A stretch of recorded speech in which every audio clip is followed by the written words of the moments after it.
The views and opinions expressed on any program are those of the producers and/or the persons appearing on the program, and do not necessarily reflect the views and opinions of FRC Media, Bristol Community College, or the City of Fall River.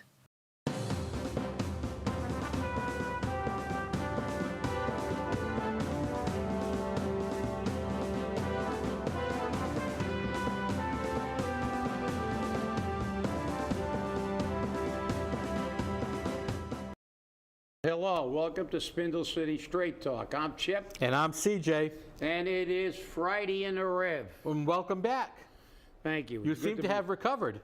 Well, slightly. Slightly, yeah. I'm kind of banged up a little bit. I got all kinds of holes in me. They turned me into a... As long as you don't have one in your head, we're fine. Yeah, well, I've had one for a long time. It's air conditioning. But they turned me into a human sprinkler system with the IVs. I think I had all trainees working on me, but hey, they got it done, so well, actually, good to be back. Actually, that's quite possible because on July 1st, all the residents change over. So the anesthesiologist you got may have been his first year residency.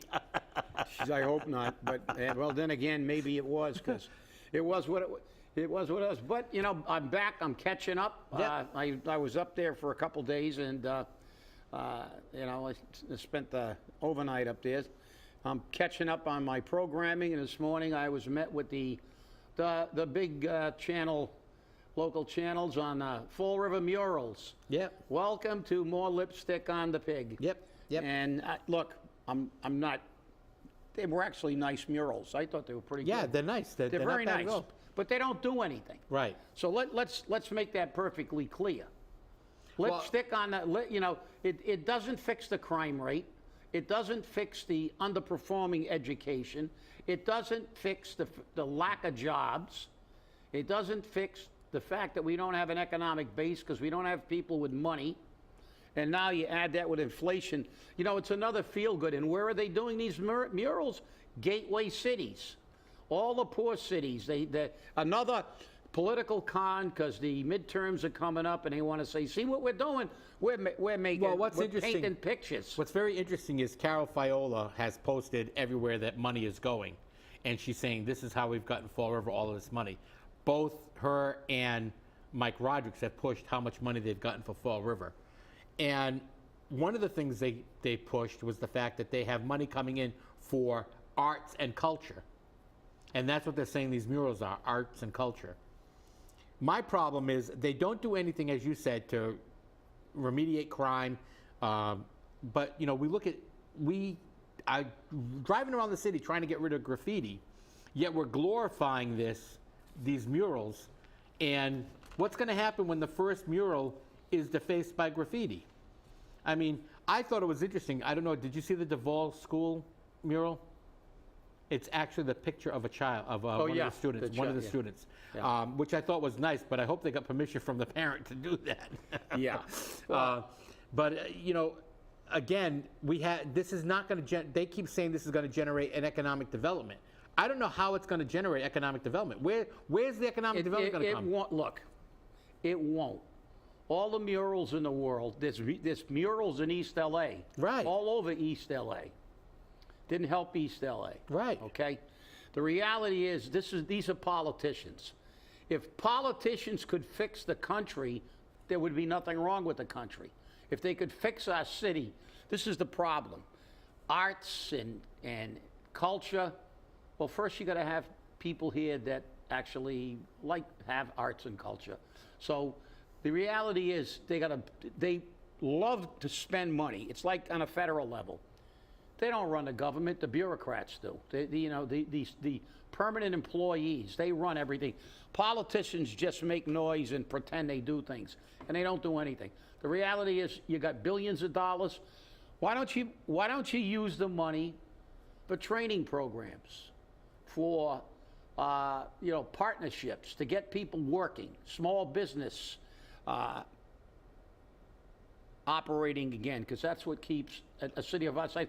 You know, the irony is, I was watching the Ultimate Fighter thing. They have a long series of these people fighting to get a contract in the UFC, And it was, you know, I watched it and it was ironic because one of the people that was fighting on there it was a guy. They have female, I think, flyweights and male heavyweights in this particular thing. And of course, I'm interested in stuff. So I was watching it.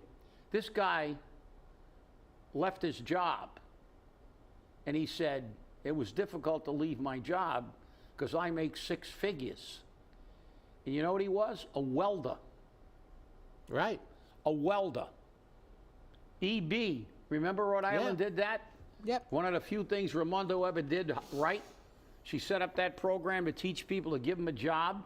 Why don't we get money in the city of Fall River to train people, to get apprenticeship programs, and say, okay, we're going to give you all this training, but you have to, like they do in the military, you have to basically, you know, once you start making money, you can't move out of Fall River for a couple of years. Here's the thing. Believe it or not, from your mouth to God's ear, they heard it. They heard it. They gave BCC, I can't remember how much money, just to create a wind energy program. Okay? They gave Durfee $100,000, $150,000, something like that, to put in a large machine shop so that the students at Durfee and the adults can go there at night. Diamond got money so that they can open up at night to have plumbers, electricians. They can have school at night for adults, and they all got money. So somebody's listening to our show because they're putting money in to put the trades back on the map. Well, that's a great thing, CJ. You're right. But one of the problems is, and this is always the problem, just like we have with Paul's, I got $4.9 million, but you figure out how to go get it, and you jump through a million hurdles. It shouldn't be that difficult. Right. You should be out there trying to recruit people in here. Go out and get people. People are going down looking for jobs. Say, listen, this is a program. We're going to get you into these programs. You've got to get people into programs. Germany is successful because they basically mandate it. In Germany, when you go to school, after you get done with high school, you don't go to college if you're not going to go for something productive. They filter you into a trade. Right. And they make sure you're employable. And that's why Germany has the longest and best, apprenticeship programs in the world. They've done it for years in a lot of different fields. But that's the problem. And kudos to them for having a program, but if you don't get anybody in the program, what good's it going to do? Well, how many people are we going to have? You gotta get bodies in there, and then you got to put them to work. And then the other key is, once they get the training and they start making money, you got to try to keep them in Fall River. Yeah, exactly. And I can tell you now that BCC has a history of recruiting people.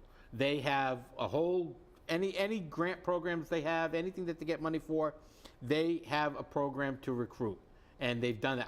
I've been recruited by them for a couple of their programs. As a matter of fact, that's how I got into nursing. I was recruited into one of their programs, and look at where I went. So there are a lot of successes, and that was a program created by, here we go again, private sector and government got together, and they created a health employment program for nurses, radio technicians, and all of that. And they brought you clean through from nursing assistant to as high a degree as you wanted. So, and as long as you stayed in that program, they funneled some money into you up to your bachelor's degree. After your bachelor's, they said no more money for you, but they gave you tax breaks and all kinds of other great things. That program is no more, sadly, now when we need it the most because we have such a nursing shortage. But they recruited, BCC recruited, and hopefully they still do that. I'm not saying this because BCC is where we do our show. I'm saying this because it's the truth. That's what they've always done. And I've seen them work on their recruitments for the GED test. I've seen them work on recruitment to bring people in for a second language. So where you want your money spent, this is where you want your money spent. And if you're going to go to college, start at a community college because you get the biggest bang for your buck. And I know that you've been here and you've gone here. Yeah. Granted, sometimes I feel like it's the indoctrination of the liberal sect. Well, it's ironic that you say that because it just seems to be, it's just like, it just happens to be. I saw something this morning. They had a guy that wrote something about going to college. It's a total waste now. Yes. Stats were that 40% of the people that go to college don't ever graduate. So that's number one. And then the other staggering statistic is that 40% of the people who graduate from college do not get a job in the field that they studied. So is it really worthwhile? And this is where I think community colleges, they're so undervalued because, as I said, I know that just this community college, because I do read when they have the graduations and the valedictorians, and how many times have we seen a valedictorian, an older person Right. who got a GED and now graduates as a valedictorian and has in nursing or something else like that, and go on to become a success in life. Community colleges serve a tremendous asset, and some of them you only need the 2 years to get you Right. into something.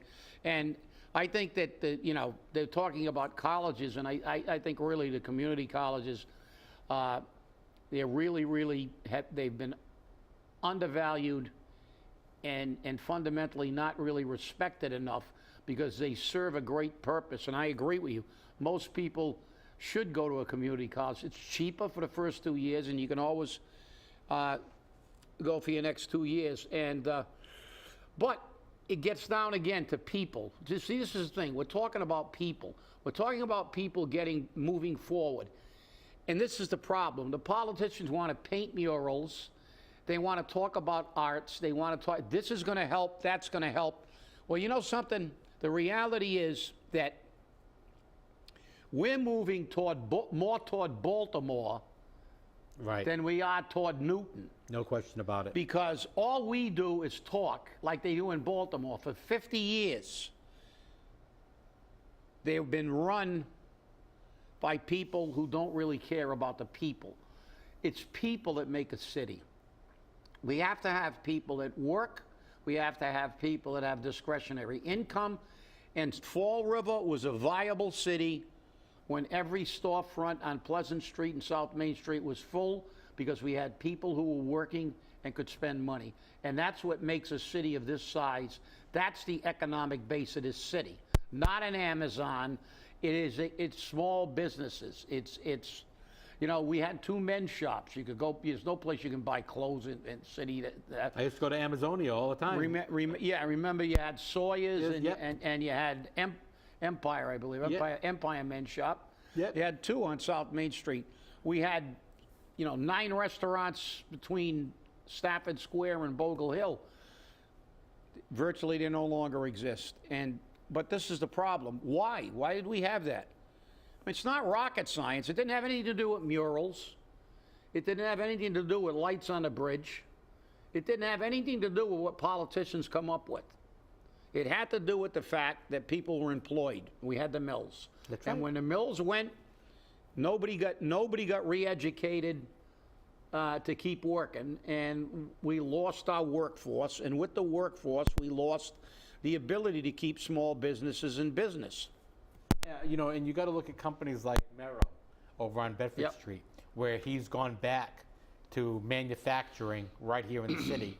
And a lot of people who worked in the shops on piecework and whatnot, pushing the sewing machine and, fabric and whatnot, have gone back to work.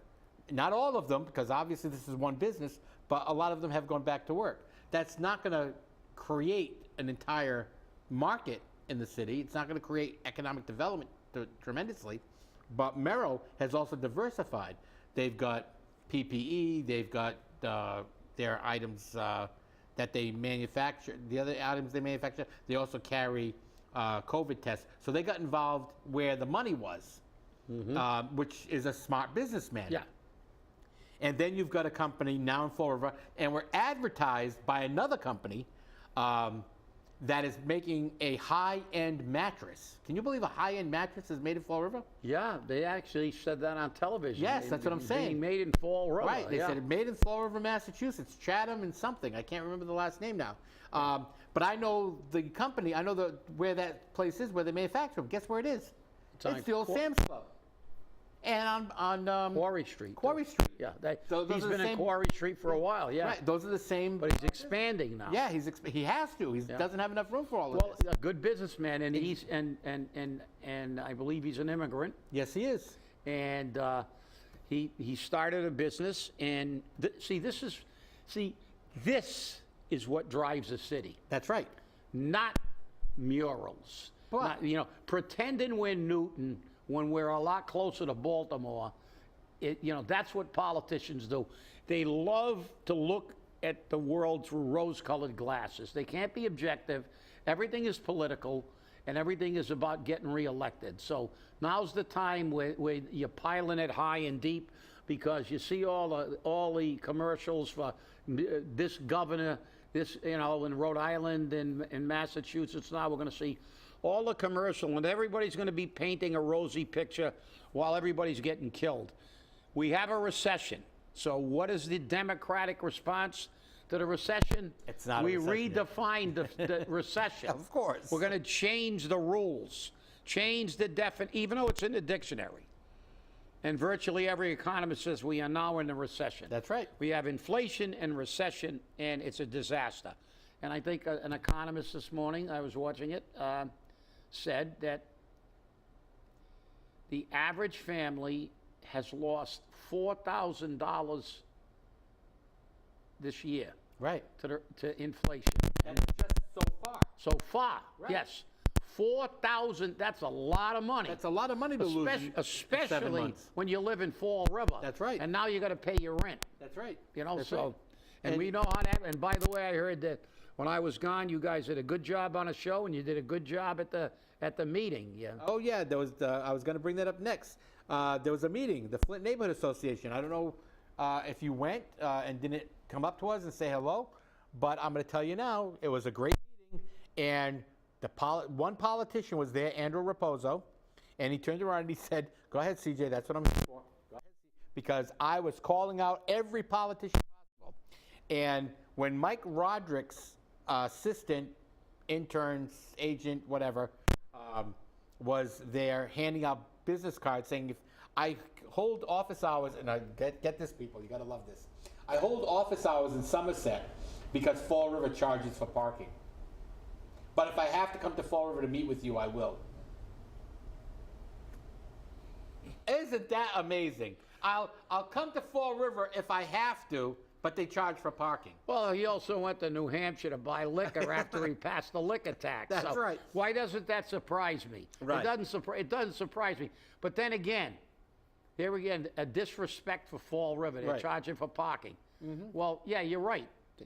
Maybe if the city was viable, you'd have free parking zones, because there are a lot of communities that are successful and have a good economy that have zones where they have free parking, because the businesses absorb it, because Right. they make a tremendous amount of money with the businesses in those areas, so they allow free parking. But see, these are the things that happen when you actually want to improve the city. These politicians only want to stay in office. So we're going to hold business hours, and they talk about affordable housing, then they make it virtually impossible to get it. They don't understand the plight of the average person, and it's like, yeah, don't worry about it. We got money. We're doing something. You're not doing anything. You're not fixing it. I don't see anything. Like I said, I went back and I saw that Helena Folks again. I guess that she's running a lot of commercials. She's got some money. She is. But 20,000 affordable housing units. Yeah. She had guaranteed, she said, she becomes the governor. That's coupled with the Cranston housing units, the Warwick housing, affordable housing. Everybody seems to be having a plan, and a real plan, to help people get affordable housing, except Fall River. They came up with some kind of formulas and stuff that you're not going to be a rocket scientist to figure. This is not what we need. We need something to help the people in Fall River who are now losing. Remember, Census Bureau, the average per capita income is 26 grand. So Correct. now you're down to 22, and that's gross. Right. Right. So how are you going to pay your rent? Now your rent's going to go up. It's going to go up $800 a month. So that's over 8 grand. They're closer to 10. And so now what are you down to? And your gas and everything. I mean, these people, we're looking at a serious problem nationwide, and in Fall River, it's at a critical mass stage. Right, right. And you know, at that meeting, I had to make corrections to people. I had to tell them, public housing is not affordable housing. They could not people could not get that through their skull. I said, this building is public housing. And there was one gentleman, Alphonse. I mean, I like him. He's a nice guy. He's usually got his head together. He cleans up the streets. The city gave him the shaft. They charged him the taxes on a property that wasn't his. Then they charged him the demolition of that property, and they reported the demolition to his bank. His bank was going to foreclose on his property, all from a simple mistake. And he turned around and said, what we're expecting, and you politicians need to understand this, what we're expecting is rents of $500 a month. I turned around and I said to myself, that's not going to happen. The $500 a month rent is gone.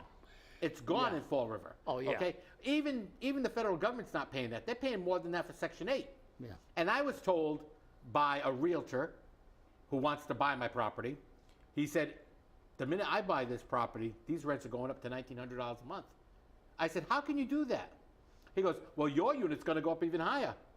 You've got alarms, you've got everything. Your house is wired for internet, you're all set. He says, that one goes up even higher.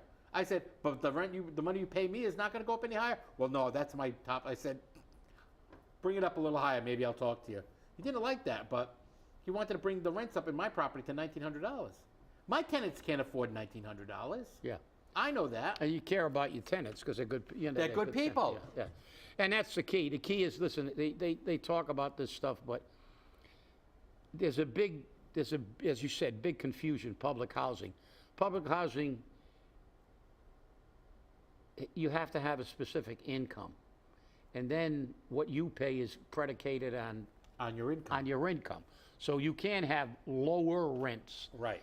They don't, and that's the thing. People, the average person lives in a privately owned building. That's right. Affordable housing means units that are made for people to, and some of them can be subsidized. Look, they've had, in major cities, they had very, very high rents. They've had rent control in New York for decades. Cambridge had rent control for a long time. Cambridge had rent, exactly.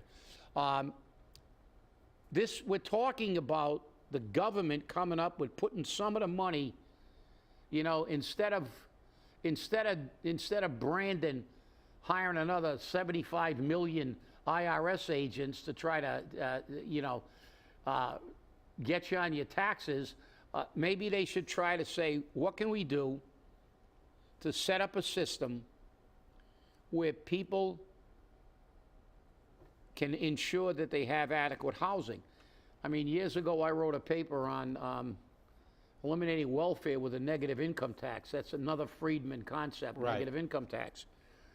You know, there's nothing to prevent them from coming up with something that's fundamentally like a negative income tax that you say, okay, we're going to subsidize so many affordable housing units, and the government's got, we want these people to be able to live, but not in public housing, but in private housing. And you say, okay, you look at the person's income, you see what the rents are, and then you come up with a portion of what you're going to subsidize to allow that person to have an affordable rent and live in the place, and also have the property owner, you know, make a profit, right. not a gigantic profit. But the thing is, look, this is the kind of thing that has to be done. And 2/3 of the people in this country today are living from paycheck to paycheck. That's not our stat. That's what they're saying. And remember, 2/3 of the people in this country live in communities that have a lot higher income than the city of Fall River. So they've got a cold, we've got pneumonia. And the irony is, there's nothing really being done. You hear the lip service. Well, 4.9 million, go to Catholic services, go to that's not going to cut it. Mayor Mitchell in New Bedford didn't tell you to go to Catholic social services. Cranston didn't say go to Catholic Social Services. Helena Folks isn't saying you're going to have to go to Catholic Social Services when she builds 20,000 affordable units. We don't know what Maura Healey's saying yet, except that it's unaffordable. Well, Maura Healey did say that she was really, I mean, she said the biggest, and she said it, and she might say something different in another speech because she's a politician. But she did say at that Macros convention that the biggest problem we have in the state of Massachusetts is the unaffordability of housing for the average person. That's right. That's not just the poor people, the average person. Right. So why hasn't our delegation, representing a city like this, made this a #1 priority? Well, I'll tell you right now, that meeting on Wednesday was very informative. I had a lot of fun, and I relieved a lot of stress because I called out every politician under the sun. And I corrected some people, as I said. It was very interesting to hear the gentleman from United Interfaith Action turn around and say that he approached the mayor, and he thought the mayor was on board with finding affordable housing for the people because of some of the projects he has. And when he went to New Bedford, he thought New Bedford wasn't on board. He says, and then I find out the reverse is true. Fall River is against affordable housing, and New Bedford isn't. So this is who you elected, people, somebody who doesn't want affordable housing. Now, But we'll pretend he does. or pretends he does. Now, the police station, another eyesore for Fall River, has a developer who's got 33 to 35 workforce housing units. Workforce housing. That's another word for affordable housing. The only problem is, under workforce housing guidelines, again, it's the lottery. So there's 30 to 35 units, and you'll probably get 400, 500 people all getting into the lottery, hoping to get one of those apartments. But here's one of the downfalls. There's no parking. Where are they going to park? There's no parking downtown. And then you've got this clown on Weaver Street from New Hampshire who wants to buy it, build a 14-story building, which is outside of ordinance, and get a waiver on parking requirements because he doesn't have room for parking. He wants a waiver on frontage, side, and the rear space. So basically, he's going to take the square and put the building entirely on the square. So basically, what he wants to do is anything he wants. Exactly. Let's encapsulate that. And what he did was, for the second time, he had the Zoning Board of Appeals place it on the table until next month, or until September, excuse me, so that they can look at what they're doing. Until they grease enough palms. Not only grease enough palms, but I think they're looking to get rid of the people who don't want it. They're hoping that they'll forget, because remember, keep your head down, keep your mouth shut, people will forget. Exactly. And they are keeping their heads down, keeping their mouth shut, but they're not going to lose that force. There's a force of people that don't want that to happen there. Just remember one thing quickly. They've never been for the people in Fall River. You remember when they were talking about the casino? Everybody in the industrial park was against the casino. Why? Because they would have had to raise their wages. Right. And they said it. Right. In front of the entire community. That's right. They did not want somebody to come in that paid a better wage.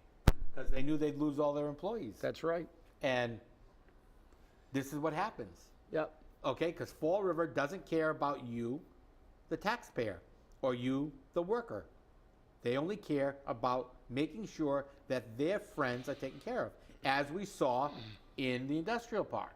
Granted, we may have never gotten that casino, but had the industrial park businesses said, hey, yeah, why not?